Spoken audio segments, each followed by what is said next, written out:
Quand Jésus eut terminé sa prière, il partit avec ses disciples et traversa le torrent du Cédron.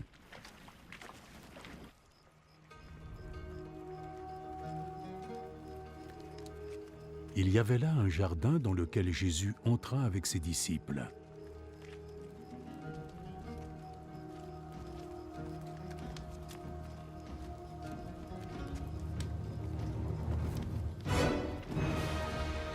Judas le traître connaissait ce lieu, parce que Jésus et ses disciples s'y étaient souvent réunis.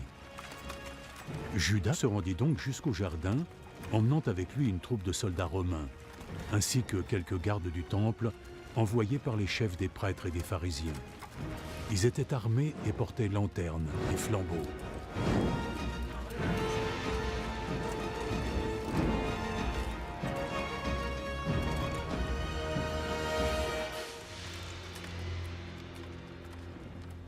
Jésus, qui savait déjà ce qui devait arriver, s'avança vers eux et demanda : « Qui cherchez-vous » ?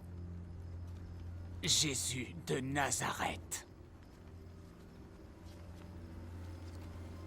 Judas le traître qui le livrait se tenait là, avec eux, lorsque Jésus leur dit : « C'est moi. »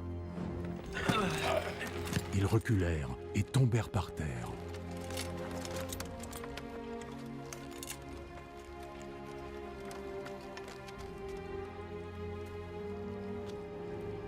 De nouveau, Jésus leur demanda : « Qui cherchez-vous » ?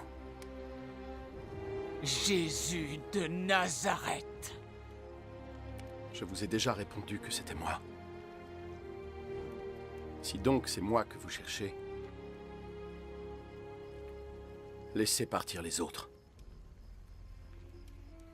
Il dit cela afin que ce qu'il avait dit se réalise. Père, je n'ai perdu aucun de ceux que tu m'as confiés. Simon-Pierre, qui avait une épée, la tira, frappa le serviteur du grand prêtre et lui coupa l'oreille droite. Ce serviteur s'appelait Malchus. Remets ton épée dans son fourreau. Penses-tu que je vais refuser de boire la coupe de souffrance que mon père m'a servie ?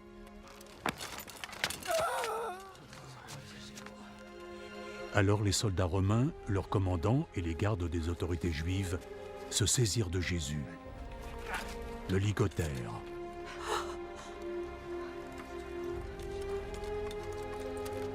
Et l'emmenèrent tout d'abord chez Anne.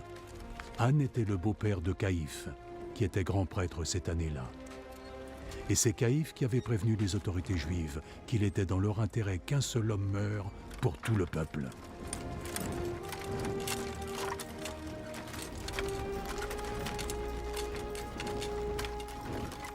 Simon-Pierre et un autre disciple suivaient Jésus. Cet autre disciple était bien connu du grand prêtre. Il put donc entrer avec Jésus dans la cour de la maison du grand prêtre, tandis que Pierre restait dehors, près de la porte.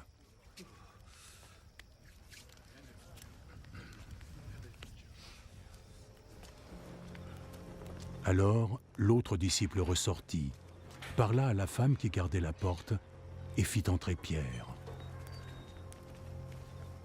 N'es-tu pas toi aussi un des disciples de cet homme ? Non, je ne le suis pas. Il faisait froid. Donc les serviteurs et les gardes avaient allumé un feu, autour duquel ils se réchauffaient. Pierre s'en était approché et se tenait avec eux, lui aussi se réchauffait. Le grand prêtre interrogea Jésus sur ses disciples et sur son enseignement.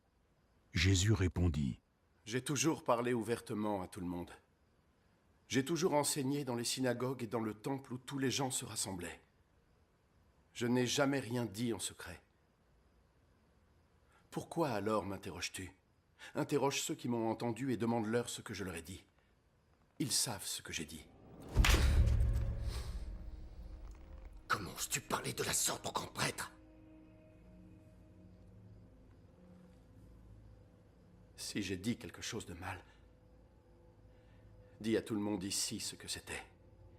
Mais si tout ce que j'ai dit était juste, pourquoi me frappes-tu ? Alors Anne l'envoya, toujours ligoté, à Caïphe le grand prêtre. Pendant ce temps, Pierre était toujours là, occupé à se réchauffer. Les autres lui demandèrent « N'es-tu pas toi aussi un des disciples de cet homme ?» Non, je ne le suis pas. Mais Pierre le nia vivement. Un des serviteurs du grand prêtre, de la même famille que celui à qui Pierre avait coupé l'oreille, lui dit « Je ne t'ai pas déjà vu avec lui dans le jardin? » Non. Et aussitôt, un coq se mit à chanter.